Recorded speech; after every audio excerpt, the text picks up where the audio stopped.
ગુજરાતમાં ધોધમાર વરસાદ થતા માલણ નદીમાં ઘોડાપૂરની સ્થિતિ છે। માલણ નદીમાં ઘોડાપૂર આવતા નગડિયા ગામ સંપર્ક વિહોણું બન્યું। નગડિયા ગામનો લો લેવલ કોઝવે શાહી નદીના પ્રવાહમાં ગરકાવ। નગડિયા ગામના પુલ પરથી પાણી ન ઉતરે ત્યાં સુધી ગામનો સંપર્ક બંધ છે। ગીરના ઉપરવાસમાં ભારે વરસાદ થતા ઠેર ઠેર પાણી ભરાઈ ગયા છે।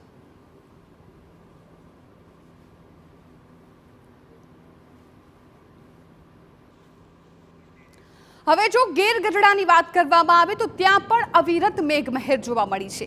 ગીર ગઢડા પંથકમાં ધોધમાર વરસાદ છે અને ભારે વરસાદને કારણે રસ્તા પર પાણી વહેતા જોવા મળ્યા। કોડીનાર, સુત્રાપાડા, તાલાલા, વેરાવળ અને ઉનામાં હળવા વરસાદી ઝાપટા જોવા મળ્યા।